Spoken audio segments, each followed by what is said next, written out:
Hello students, the next topic is shape selective catalyst which are also called zeolite. So वैसे हमने ये topic plus one में study किया था, but let us have a recapitulation of that topic also again. So zeolite क्या होते हैं? देखिए, zeolite are the microporous aluminosilicate of general formula mx/n bracket AlO2x dot SiO2y bracket close MH2O.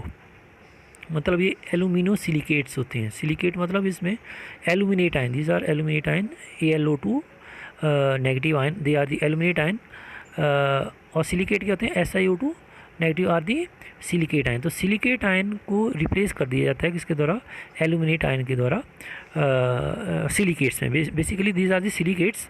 और microporous का मतलब इनमें बहुत सारे, माइक्रो मतलब स्मॉल, पोरस मतलब होल्स या छिद्र, जिसको आप अपनी भाषा में बोल सकते हैं. तो ये बेसिकली सिलिकेट्स होते हैं जिनमें कुछ सिलिकेट आयन को रिप्लेस कर दिया जाता है एल्यूमिनेट आयन के द्वारा. और उस जो उसका क्रिस्टल स्ट्रक्चर होता है इनका, एल्यूमिनो सिलिकेट का, उसमें बहुत सारे पोर्स होते हैं, मतलब छोटे छोटे होल्स होते हैं, छिद्र होते हैं. एंड इसका जनरल फार्मूला है mx/n AlO2x SiO2y MH2O. यहाँ पे M जो है ये क्या है? या तो अल्कली मेटल आयन है या तो अल्केलाइन अर्थ मेटल, मतलब ग्रुप फर्स्ट या ग्रुप सेकंड के मेटल आयन होते हैं ये, जो आपका यहाँ पे mx/n द्वारा रिप्रेजेंटेड हैं. अब ये जो सिलिकेट हैं, एल्यूमिनो सिलिकेट हैं, ये 3 डायमेंशनल स्ट्रक्चर है. मतलब इनमें एक लेंथ ब्रेड्थ हाइट तीनों 3 कोऑर्डिनेट होते हैं. मतलब basically they are spherical in shape और they can have other shapes also. But उसमें क्या होगा, बहुत सारे जो क्रिस्टल है इनका, उनके में बहुत सारे पोर्स होंगे और चैनल्स होंगे.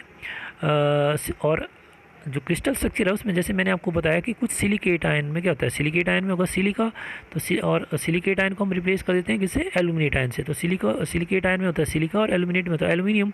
तो इनका जो स्ट्रक्चर होता है उसमें क्या होता है, कुछ सिलिकॉन एटम को हम रिप्लेस कर देते हैं किससे? एल्यूमिनियम एटम से. And that lead to the formation of alumino silicate. अब जो इंटरनल स्ट्रक्चर है जियोलाइट का, ये it consist of network of tunnels and cavity या चैनल्स एंड कैविटीज़. जैसे आप स्पंज देखते हैं, स्पंज में जैसे आप देखते हैं बहुत सारे उसमें पोर्स होते हैं, तो उसी प्रकार जो आपके जियोलाइट्स होते हैं उसमें भी बहुत सारे पोर्स होते हैं, टनल्स होते हैं, कैविटीज़ होती हैं. अब जियोलाइट क्या करते हैं? जियोलाइट में ये जो पोर्स और टनल्स या कैविटीज़ होती हैं, उनमें सिर्फ वही रिएक्टेंट मॉलिक्यूल पास कर सकते हैं, या उनमें से वही प्रोडक्ट मॉलिक्यूल वापस बाहर आ सकते हैं कैटलिस्ट के सरफेस से, जिनका जो मॉलिक्यूलर या एटॉमिक साइज जो है वो लगभग बराबर हो किसके? Size of tunnels and cavity and pore जो स्ट्रक्चर में होते हैं किसके? जियोलाइट के. तो मतलब जियोलाइट के स्ट्रक्चर में जो पोर का साइज़ है वो लगभग सेम होना चाहिए किसके? साइज़ एंड शेप ऑफ आपके रिएक्टेंट एंड प्रोडक्ट. तभी जो है आपका ये जियोलाइट जो है उन पर्टिकुलर रिएक्टेंट का जो कन्वर्सन है प्रोडक्ट में, उस केमिकल रिएक्शन की स्पीड को बढ़ा सकते हैं. मतलब ये उसी केस में कैटालाइसिस कर सकते हैं जहाँ पे रिएक्टेंट एंड प्रोडक्ट का साइज़ जो है वो लगभग बराबर हो, सेम हो किसके? जो साइज़ है किसका? टनल्स, कैविटी या pores found in the structure of zeolite. अब तभी इसको हमने क्या नाम दिया होता है?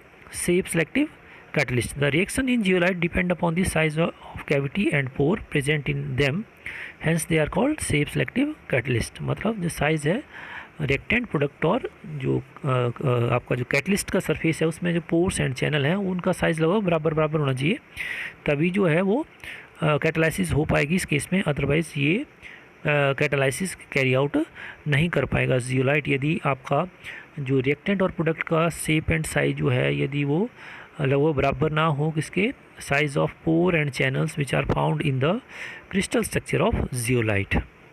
जैसे हम एक एग्जांपल लेते हैं जियोलाइट का.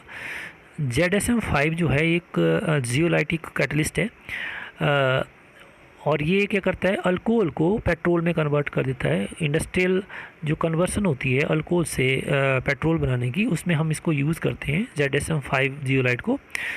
और एक्चुअली ये जो ZSM-5 है ये एक जियोलाइट कैटलिस्ट है और ये क्या करता है, अल्कोहल मॉलिक्यूल की डिहाइड्रेशन कर देता है।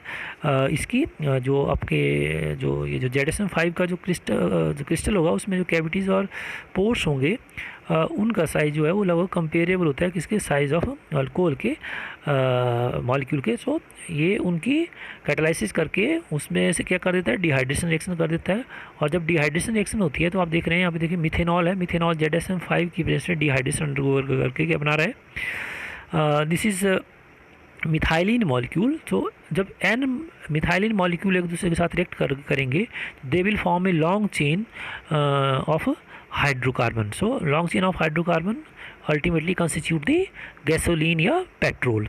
अमेरिका में जो पेट्रोल है उसको हम क्या बोलते हैं, गैसोलीन बोलते हैं। So long chain hydrocarbon are form by the use of ZSM-5 from alcohol.